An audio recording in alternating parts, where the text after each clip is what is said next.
بسم الله والصلاة والسلام على رسول الله. ازيكم يا اغلى متابعين؟ طبعا من الفيديو اللي فات احنا شفنا غسلنا الفراخ ازاي.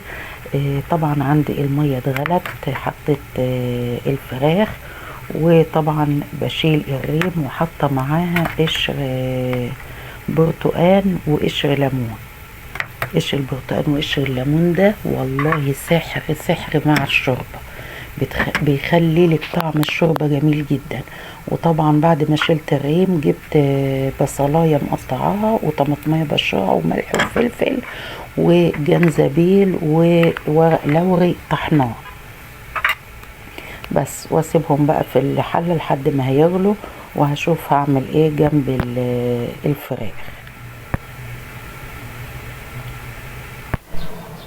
زي ما احنا شايفين جبت الكوسة غسلتها كويس، وبعدين هبدأ بقى زي ما احنا شايفين بقولك هعملها هقشرها بالمقورة، بتديها تجزيعة كده وشكل جميل زي ما احنا شايفين.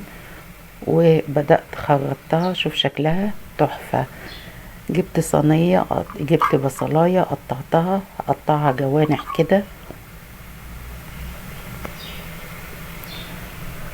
قطعناها اهو زي ما احنا شايفين كده. هبدأ اجيب بقى ملح وفلفل وهحطهم على البصلة وهدعكها بقى كويس جدا.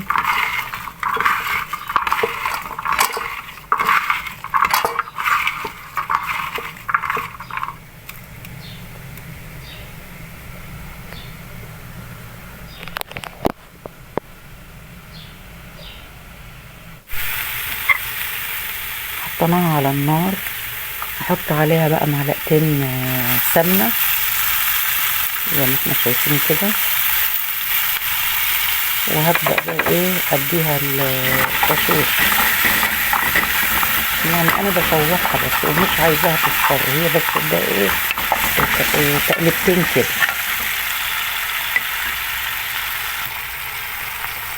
وبعدين هسقط بقى فيها الكوسة وهديها بقى ايه كام تقليبة. ولو وصلت معايا لحد هنا ما تنسونيش بقى في اللايك والاشتراك في القناة لو عجبك المحتوى بتاعي.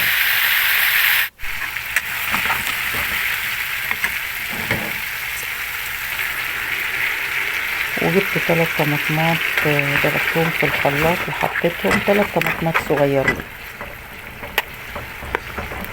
انا مش مكترة في الطماطم، وهتشوفوا في الاخر لونها هيبقى جميل جدا، يعني مش شرط ان انتوا تكتروا. وبعدين بقولك انا حطيت ملح وفلفل اهو فوق الوش، وهبدأ بقى ايه اقلب.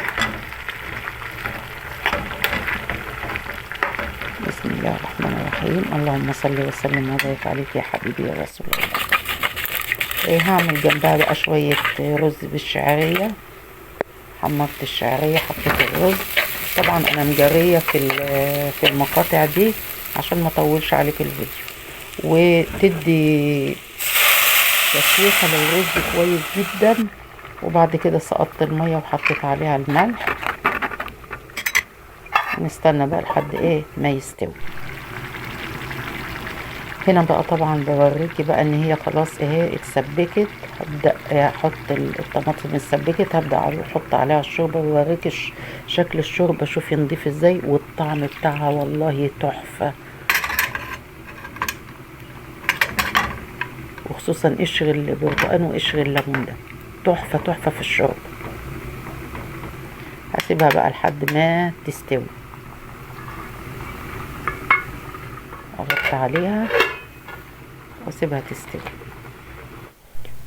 في الوقت ده بقى هطلع الفراخ واحمرها، وبوريكم بقى الصينية خلاص بعد ما طفيت عليها. شايفين بقى الشكل بقى النهائي بقى والتزويق والجمال ده. بسم الله ما شاء الله تبارك الله. الشوربة والفراخ المحمرة بتاعتنا، وطبق الكوسة الجميل، والرز بالشعرية طبعا، والسلطة، واقول لكم ايه، اترككم في رعاية الله وامنه وحفظه، وانتظروني في فيديو جديد يا اجمل متابعين واحلى اخوات ليا في الدنيا وعيلتي التانية. ربنا يكرمكم، والسلام عليكم ورحمة الله وبركاته.